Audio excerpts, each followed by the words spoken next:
عزیزان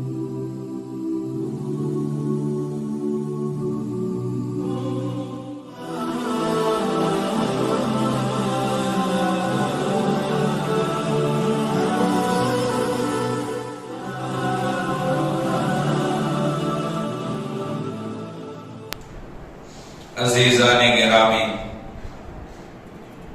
تمام تعریفیں اس رب کائنات کے لیے سزاوار ہیں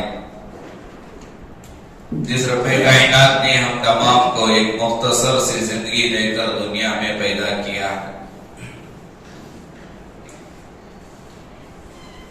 دنیا حالات کی جگہ ہے۔ یہاں اللہ کے بندوں پر اللہ تبارک و تعالی آزمانی کے لیے، پرکھنے کے لیے مختلف مصیبتوں میں کبھی کبھی بندوں کو ڈالتے ہیں، اور جو بندہ جتنا اللہ سے زیادہ قریب ہوتا ہے اللہ اس بندے پر اتنے ہی زیادہ حالات ڈالتے ہیں۔ حدیث میں ہے ان اشد البلاء بلاء الانبیاء ثم الامثل فالامثل، سب سے بڑی مصیبت، سب سے بڑے حالات حضرات انبیاء علیہم السلام پر آئے، کیونکہ سب سے زیادہ قریب اللہ کے حضرات انبیاء ہیں۔ پھر اللہ سے جو بندہ جتنا قریب ہوگا اس پر بھی اتنے ہی زیادہ حالات آئیں گے۔ ہمارا یہ سمجھنا، ہمارا یہ خیال کرنا کہ یہ مصیبت میرے اوپر آئی، بیمار ہو گئے، ایکسیڈنٹ ہو گیا، یا کسی کا انتقال ہو گیا، یا مال میں کمی آئی، کھیت کے اندر فصل نہیں آئی، تجارت میں گھاٹا ہوا، نقصان ہوا، تو یہ ہمارا خیال کرنا ہے کہ اللہ میرے سے ناراض ہے، یہ غلط خیال ہے۔ کبھی اللہ تبارک و تعالیٰ نیک بندوں کو آزمانے کے لیے بھی حالات لاتے ہیں۔ بعض نیک بندے یہ کہتے ہیں، یہ شکایت کرتے ہیں، مولانا ہم نماز بھی پڑھتے ہیں، صدقہ بھی دیتے ہیں، زکوٰۃ بھی نکالتے ہیں، روزے بھی رکھتے ہیں، گناہ نہیں کرتے، لیکن پھر بھی حالات پر حالات، مصیبت پر مصیبت ہمارے اوپر ہی کیوں؟ تو اس کا جواب یہی ہے کہ نمازی پر حالات نہیں آئیں گے، صدقہ زکوٰۃ دینے والے پر حالات نہیں آئیں گے، یہ کس نے کہا؟ حالات تو اس پر زیادہ آئیں گے جو جتنا قریب ہوگا اللہ کے۔ اگر نماز پڑھنے والے پر کوئی مصیبت نہ آتی تو سب ہمارے نبی سے بڑھ کر، ہمارے نبی سے اچھی نماز کس کی تھی؟ تو پھر طائف میں نبی کو پتھروں سے مارا نہیں جانا چاہیے تھا، کیونکہ نماز بہت اچھی تھی نبی کی ہماری، پھر کیوں طائف میں پتھروں سے انہیں مارا گیا؟ اگر روزے رکھنے پر حالات مصیبت نہیں آنا ہے تو پھر ہمارے نبی کے روزے سے بڑھ کر کس کا روزہ؟ اگر دعا و ذکر قرآن مجید کی تلاوت کی بنیاد پر اگر کسی پر کوئی مصیبت نہیں آنا ہے تو پھر نبی سے بڑھ کر دعا، نبی سے بڑھ کر ذکر، نبی سے بڑھ کر قرآن کی تلاوت کس کی ہے دنیا میں؟ تو معلوم یہ ہوا کہ نماز پڑھنے پر حالات نہیں آئیں گے، یہ غلط خیال ہے۔ روزہ رکھنے پر حالات نہیں آئیں گے، یہ غلط خیال ہے۔ اللہ تعالی حالات لائیں گے، کیونکہ دنیا ہے ہی حالات کی جگہ۔ یہاں آزمایا جائے گا، ٹھوک بجا کر دیکھا جائے گا کہ یہ آرام کے وقت میں نماز پڑھتا تھا، اب مصیبت کے وقت میں نماز پڑھتا ہے نہیں پڑھتا۔ ابھی جب آرام تھا اس وقت میں روزے رکھتا تھا، اب تھوڑے حالات آئے اب رکھے گا نہیں، دیکھے گا اللہ آزما کر۔ وَلَقَدْ فَتَنَّا الَّذِينَ مِن قَبْلِهِمْ فَلَيَعْلَمَنَّ اللَّهُ الَّذِينَ صَدَقُوا وَلَيَعْلَمَنَّ الْكَاذِبِينَ۔ قرآن کہہ رہا ہے ہم ضرور بھی ضرور آزمائیں گے، تاکہ اللہ جاننا چاہتا ہے کون اپنی بات میں سچا ہے اور کون اپنی بات میں جھوٹا ہے۔ یہ اللہ آزمانے کے لیے حالات لاتے ہیں۔ جب حالات آ جائیں، مصیبت آ جائے تو انسان پر مصیبت دو طرح کی آتی ہے۔ ایک ذاتی مصیبت، صرف میرے اوپر ایک حالت آئی، میں بیمار ہوا۔ ایک اجتماعی مصیبت، سب مسلمانوں پر مصیبت، سب مسلمانوں پر کوئی حالت۔ ایسا بھی ہوتا ہے اللہ کبھی اجتماعی اجتماعی طور پر سب پر کوئی مصیبت، کورونا سب پر آ گئی. کورونا کی وجہ سے سب کے دکانیں بند ہو گئے، کورونا کی وجہ سے سب گھروں میں قید ہو گئے، مسجدیں بند ہو گئی. یہ اجتماعی مصیبت، کبھی اجتماعی حالات آتے ہیں اور کبھی انفرادی کسی بندے پر حالات آتے ہیں. تو حالات تو پہلی بات آئیں گے، عبادت کرنے والے پر تو اور زیادہ آئیں گے. تو حالات کے آنے پر ہمیں کیا کرنا چاہیے اور ہم کیا کر رہے ہیں یہ دیکھنا ہے ہمیں. قرآن کیا کہتا ہے حالات آنے پر ہمیں کیا کرنا چاہیے. حضرت انبیاء علیہ السلام حالات آنے پر کیا کیے، ہمیں بھی وہی کرنا ہے. حضرت انبیاء علیہ السلام پر حالات آئے، حضرت انبیاء علیہ السلام نے جس عمل کو اختیار کیا، آج ذاتی مصیبت میرے اوپر آئے تو مجھے بھی وہی کرنا ہے. اجتماعی طور پر کوئی حالت سب پر آئی تو سب مل کر بھی وہی کرنا ہے. حضرت آدم علیہ السلام پر حالات آئے، حضرت آدم علیہ السلام سے اللہ نے کہا تھا جنت میں سارے مزے اڑانا، اس درخت کے قریب نہ جانا، فلا تقربا هذه الشجرہ. لیکن بھول ہو گئی. حضرت آدم علیہ السلام پر کیسی مصیبت کہ جنت میں رہنے والا، جنت کی نعمتیں کھانے والا، بغیر ٹینشن کے، بغیر محنت کے ہر چیز جو فائدہ اٹھاتا تھا جنت میں، اب اس بندے کو، اس انسان کو اس جنت سے، خوبصورت جگہ سے نکال کر جب دنیا میں ڈال دیا جائے. اور لکھا ہے قرآن کی آیت میں کہ جو کپڑے اللہ تعالیٰ حضرت آدم کو جنت میں پہنائے تھے وہ کپڑے نکال کر ننگا زمین پر اتارا اللہ. کتنی بڑی مصیبت. ایک محلے کے اندر اگر کسی کو ننگا کر کے ٹھہرا کر دیا جائے کتنی وہ بے شرمی، وہ بے حیائی محسوس کرے گا. تو اتنی بڑی مصیبت حضرت آدم پر کہ جنت میں رہنے والے، جنت کی نعمتیں کھانے والے، بغیر کچھ کمانا نہیں، کچھ محنت نہیں، لیکن اچانک ایسی مصیبت کہ اس پاکیزہ خوبصورت جگہ سے اللہ نے نکال کر دنیا میں بھیج دیا. کچھ دے کر نہیں بھیجا، جو جسم پر تھا کپڑا وہ کپڑا بھی نکال کر بھیجا. اور حضرت آدم علیہ السلام پتوں کے ذریعے سے اپنے جسم کو چھپانے لگے دنیا میں. لیکن حضرت آدم نے کیا کیا حالت آنے پر؟ حضرت آدم علیہ السلام اللہ سے ناراض نہیں ہوئے. ہمارا عمل، انبیاء کا عمل، آج ماں باپ کے سامنے جوان بیٹے کا انتقال ہو جائے، ہاں ہے بڑی مصیبت ہے. بڑے جوان بیٹے کا انتقال ہو جانا ماں باپ کے لیے ایک بڑی مصیبت ہے، بڑا غم کا دن ہے. لیکن مصیبت کے وقت میں حضرت انبیاء کیا کیا اور ہم کیا کرتے ہیں؟ آج اللہ معاف کرے، ہم اللہ پر ایسی باتیں بولنا شروع کرتے ہیں. وہ ماں باپ بولتی ہیں اللہ کو ہمارا جو بیٹا ملا تھا کیا، ہمارے علاوہ اللہ کو کوئی اور کسی اور کا بیٹا نہیں ملا تھا کیا، اللہ کو ہمارا بیٹا، ہمارے بیٹے کو ہمارے سے چھیننے سے کیا ملا. یہ ہمارا عمل. حضرت آدم پر مصیبت آئی، حضرت آدم رونے لگے اور اللہ سے کہنے لگے ربنا ظلمنا انفسنا وان لم تغفر لنا وترحمنا لنكونن من الخاسرین. حضرت آدم اللہ سے کہنے لگے اے اللہ ہم نے اپنے اوپر بڑا ظلم کیا ہے، غلطی کی ہے ہم نے، اور معاف کرنے والا تو ہے. اگر تو معاف نہیں کرے گا تو خسارہ اٹھانے والوں میں سے ہم ہو جائیں. اللہ کی طرف متوجہ ہونا، اللہ کے اور قریب ہونا مصیبت آنے پر. ایک باگر کوٹ کا واقعہ نام نہیں لیتا میں، وہ بندہ جوان نوجوان فجر کی نماز کو گیا نماز پڑھنے کے لیے. چند سال پہلے کا واقعہ میں آپ کو سنا رہا ہوں. نماز کے لیے گیا، فجر کی نماز، ادھر مسجد گیا نماز پڑھنے کے لیے حاجی صاحب، ادھر گھر میں باپ کو ہارٹ اٹیک کی وجہ سے انتقال ہو گیا. باپ کا انتقال ہوا گھر میں، یہ گیا تھا مسجد نماز پڑھنے کے لیے. بعد میں ہم نے سنا کہ اس نے یہ عہد کر لیا، قسم کھائی میرے نماز کو جانے کی وجہ سے میرے ابا کا انتقال ہوا، آج کے بعد میں نماز نہیں جاؤں گا، آج کے بعد میں فجر کی نماز نہیں پڑھوں گا، میں نہیں جاتا. تو اچھا اس کے اندر وہ طاقت تھی باپ کو باقی رکھنے کی. اس کا یہ خیال میں نماز نہیں جاتا میرے ابا بستے، میں نماز نہیں جاتا میرے ابا کو میں ہاسپٹل لے کر جاتا. اللہ اگر مارنے پر آئے ڈاکٹروں کے ہاتھ میں بھی مرتے ہیں، ڈاکٹر خود مرتا ہے تو کیا ہوا، مریض نہیں مرتا کیا.